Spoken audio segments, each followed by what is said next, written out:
और अब आइए सीधे चलते हैं पश्चिम बंगाल के कूच बिहार, जहां प्रधानमंत्री नरेंद्र मोदी एक चुनावी रैली को संबोधित कर रहे हैं। आज इसी चौकीदार पर देश को इसलिए इतना विश्वास हुआ है क्योंकि लोगों को लगने लगा है नामुमकिन भी अब मुमकिन है। नामुमकिन भी अब गरीब से गरीब के पास भी अपना बैंक खाता, अपना रुपए डेबिट कार्ड होगा।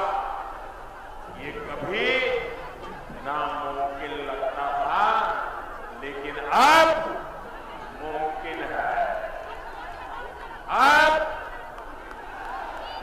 गरीब से गरीब की रसोई में भी गैस पर खाना पकेगा, ये भी पहले नामुमकिन लगता था, लेकिन अब भारत में टेलीफोन पर बात करना लगभग मुफ्त हो जाएगा और इंटरनेट दुनिया में सबसे सस्ता हो जाएगा। ये भी नामुमकिन लगता था, लेकिन अब ये भी मुमकिन लगता है। साथियों, बांग्लादेश के साथ जमीन समझौता दशकों से लटका हुआ है। कूच बिहार के लिए ये कितना महत्वपूर्ण था। इस समझौते पर कभी अमल होगा ये भी नामुमकिन लगता था, लेकिन ये भी मुमकिन हुआ। इसके बाद केंद्र सरकार ने कूच बिहार के विकास के लिए सैकड़ों करोड़ रुपयों की परियोजनाओं को मंजूरी दी। इतना ही नहीं भाइयों बहनों, भारत कभी आतंकवादियों के घर में घुसकर मारेगा। आतंकवादियों को घर में घुसकर मारेगा, ये भी नामुमकिन लगता था, लेकिन अब ये भी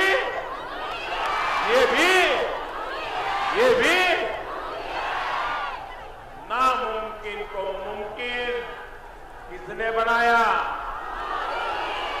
नामुमकिन को मुमकिन किसने बनाया? नामुमकिन को मुमकिन किसने बनाया? जी नहीं, मोदी जी ने नहीं बनाया। ये आपने बनाया है, आपके एक वोट ने बनाया है, आपके आशीर्वाद ने बनाया है। कूच बिहार और पश्चिम बंगाल के आप सभी साथियों ने आपके सहयोग के कारण नामुमकिन को मुमकिन बनाया है। भारत की ये नई रीति और भारत की ये नई रीति मेरे प्यारे कूच बिहार के नौजवानों, ये आपको पसंद है? ये आपको पसंद है? माताएं बहनें आपको पसंद है? जो काम एक चौकीदार कर रहा है उससे आप संतुष्ट हैं? चौकीदार के कदमों से आप सहमत हैं? मुझे और आगे बढ़ना चाहिए, और ज्यादा करना चाहिए। आपके आशीर्वाद बने रहेंगे।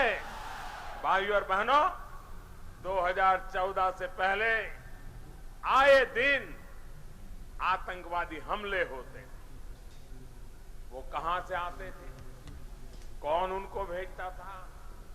ये तब की सरकार को भी पता था, लेकिन हमारे जांबाज सपूत तब की सरकार से बदला लेने के लिए बार बार कहते थे। एक के बाद हमारे जवान शहीद होते जा रहे थे, कदम उठाने के लिए मांग कर रहे थे, लेकिन सरकार के कदम फैसला लेने से पहले ही डगमगा जाते थे, कांपते थे। पाकिस्तान आए दिन धमकी देता था कि ये किया तो ऐसा कर देंगे और दिल्ली में बैठी सरकार गीदड़ भपटी से भी हिल जाती थी। लेकिन जब से आपने दिल्ली में इस चौकीदार को बिठाया है, अब कोई गीदड़ भपकी से नहीं डरता। नया हिंदुस्तान अब अपनी सुरक्षा के लिए आतंक के आकाओं को घर में घुसकर मारने के लिए तैयार बैठा है। लेकिन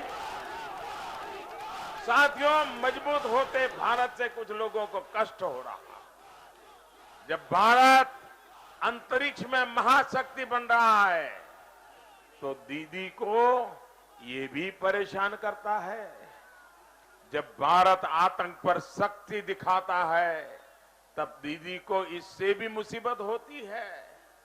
अब दीदी इतनी परेशान है कि दिन रात एक ही बात कर रही है, मोदी हटाओ, मोदी हटाओ, मोदी हटाओ, मोदी हटाओ।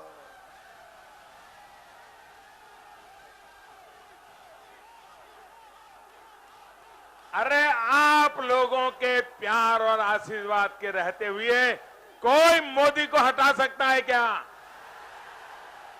इतनी माताएं बहनें, देश की माताएं बहनें जिस मोदी का सुरक्षा कवच बन के खड़ी हो, इस मोदी को कोई हटा सकता है क्या?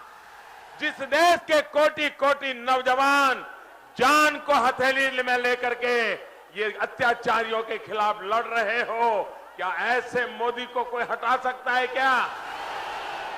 साथियों, मां माटी मानुष का वादा एक तरफ है और तृणमूल की सच्चाई दूसरी तरफ।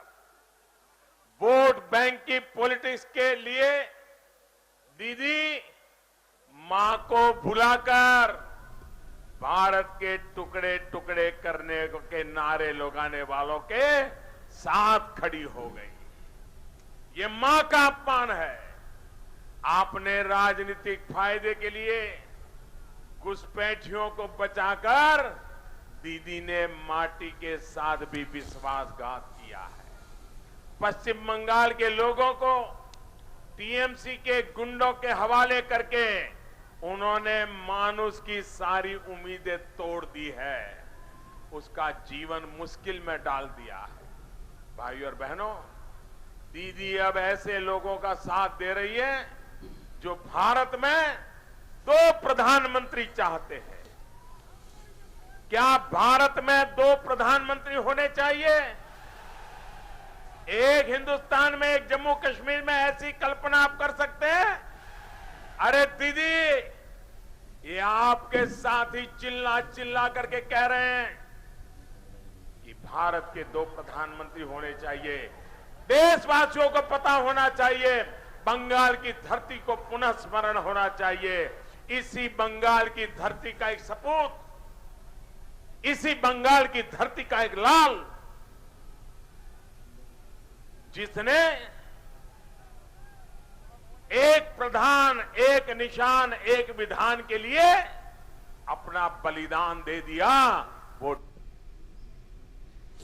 तो कूच बिहार की इस रैली के बाद प्रधानमंत्री का त्रिपुरा के उदयपुर में भी चुनावी रैली करने का आज कार्यक्रम है। इसके अलावा प्रधानमंत्री आज मणिपुर भी पहुंचेंगे, वहां पर भी उनका इम्फाल में एक चुनावी